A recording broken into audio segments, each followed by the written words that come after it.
Episode 11, Station to Station.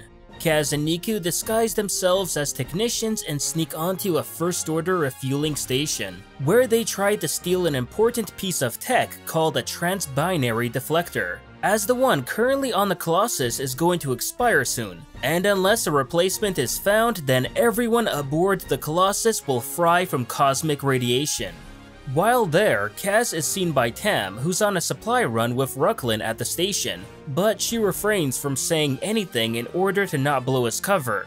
When Kaz and Neeku do finally manage to find and steal the trans-binary deflector, they're then spotted by Rucklin, who alerts the First Order of their presence and locks them in the engineering room. Fortunately, Tam finds out and secretly gets them out by opening the door while no one is looking.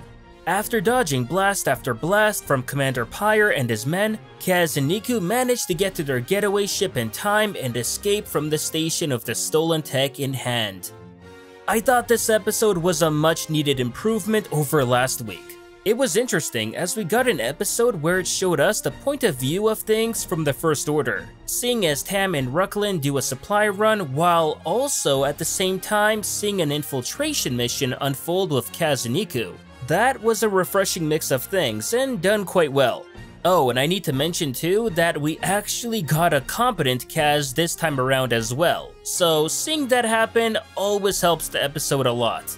It was also cool to see that the First Order refueling station itself, called the Titan, was actually the same model of space station as the Colossus. We then find out that there are several other stations like this in the galaxy, and that's why the First Order is so eager to take control of the Colossus to begin with. As for comedy, there was a healthy dose here that I appreciated, especially since it was subtle but still there, such as seeing the sad attempt that either Kaz or Neeku had at disguising CB-23 as a First Order BB unit. It looked pretty bad, but yet somehow got the job done, I don't know.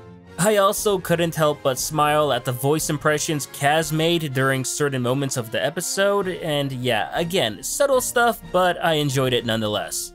As for Tam, it's starting to get really obvious that she's going to betray the First Order soon. Granted, I figured this would be the case eventually, but to see such blatant signs from her this early on, especially remember that we're not yet at the halfway mark of the season, then it just makes the whole betrayal thing lose some steam for me. We also see a familiar face here from the movies in General Hux, who makes his first in-person debut on the show.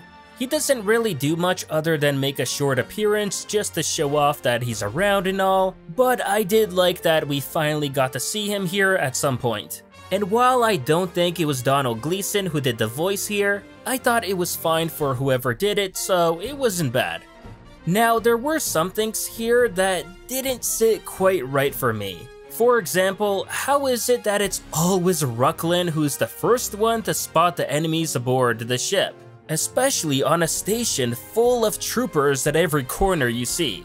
I mean, when Rucklin saw Kaz and Neeku, I just said to myself, oh yeah, of course, it just had to be Rucklin again who sees them, didn't it? Not only that, but Tam left him to go find Kaz and Neeku specifically, and he just went on with his job and still found them before Tam did, come on.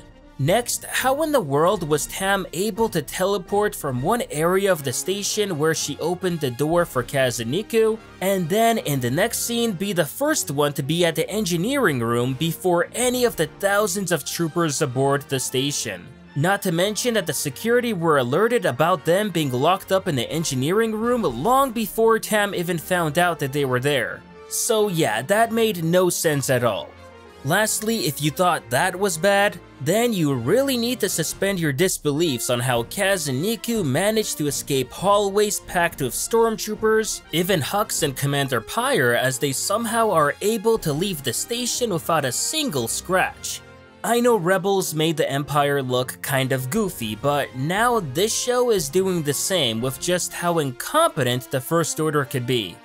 Overall, this episode was good, just not great. It had some glaring problems as I mentioned before, but in the grand scheme of things, especially when compared to the weaker episodes of the season, then yeah, without a doubt, this was a good and enjoyable episode. But that was my take on this episode of Star Wars Resistance. Let me know what you all thought about it in the comments down below. And if you haven't already, remember to like this video, subscribe to the channel, and I'll see you on the next one.